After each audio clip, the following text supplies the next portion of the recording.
first tenet of leadership is trusting and respecting your people. Stay tuned.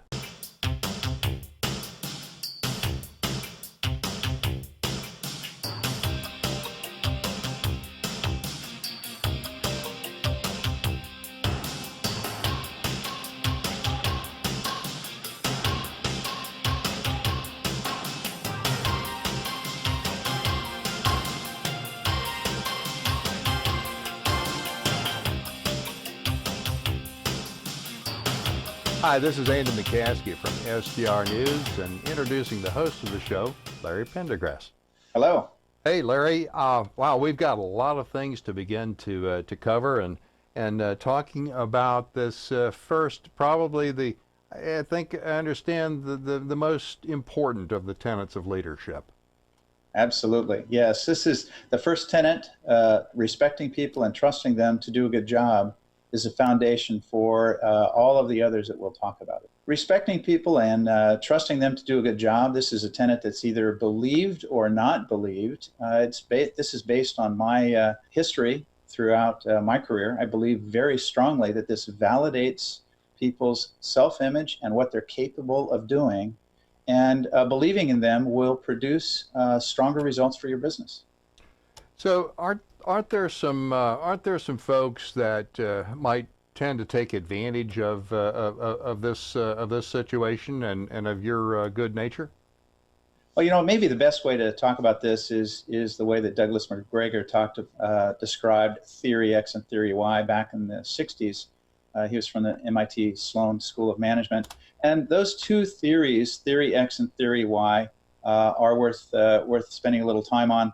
Theory X, a style of management, believes that people are lazy, that they need to be controlled, they need to have very strict guidance about what they can do and what they can't do.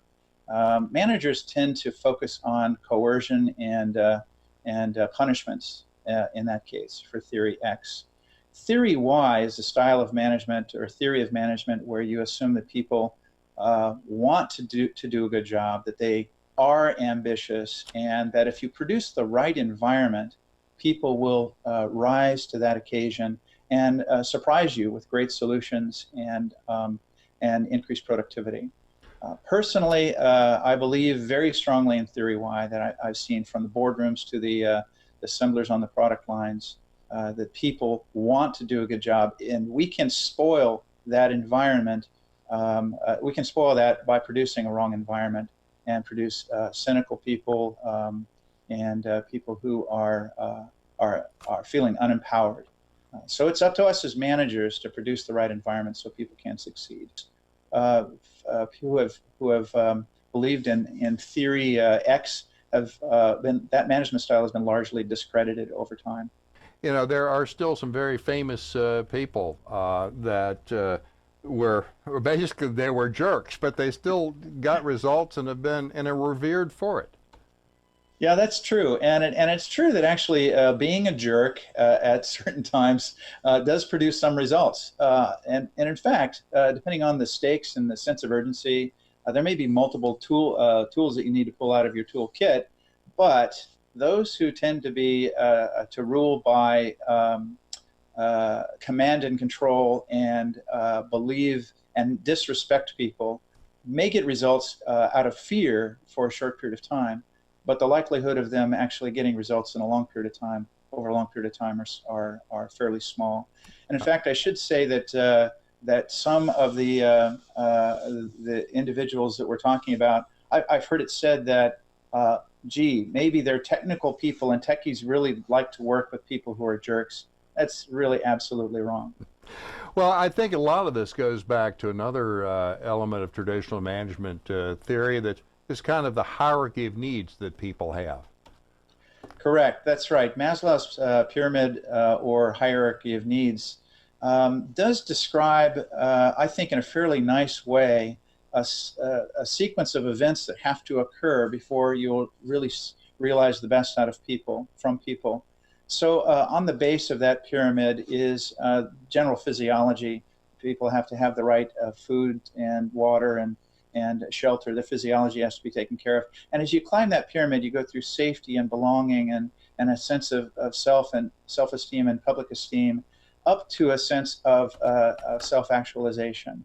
So actually, the fact is that to get to the place where you can get the best out of people, some of those basic needs need to be taken care of first. So by trusting and respecting people, the first thing you need to do is take care of some of those basic needs and make sure that they're taken care of.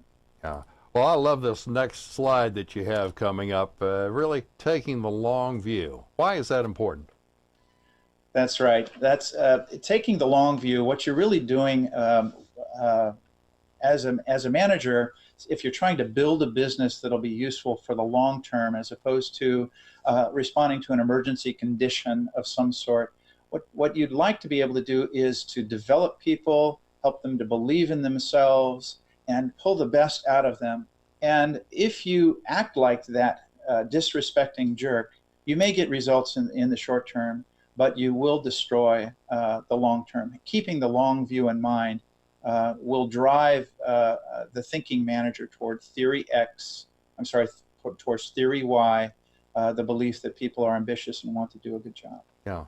Well, I think one of the things that I really like about the program that you've outlined here for the next couple of episodes is kind of your reading list. What would be at the top of your list, or some books that you've found to be valuable for folks here?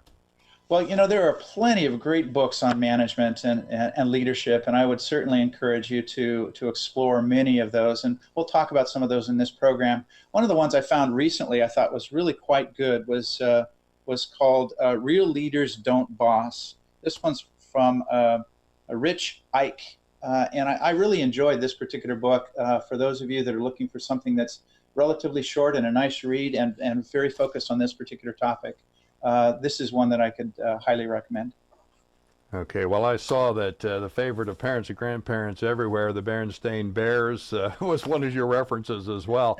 And Actually, we should actually always start there. We were probably taught most of what we needed to know regarding this tenet before we got to kindergarten. okay. Respect others, and the Bernstein Bears certainly outline that as well as anybody can. They absolutely do. It's certainly a favorite, has been a favorite at our house and with the grandkids as well. So, Larry, what are we looking forward to in our next episode? Well, in our next episode, we'll be talking about tenet number 2. And actually, I should mention that we have plenty of great tenets to talk about, 10 of them, in fact. But tenet number 2 will be managing by objective as opposed to managing by directive. So we'll get into a little more detail about the power of managing by objectives. Okay, and that's it. That's today's episode of 10 Tenets of Leadership.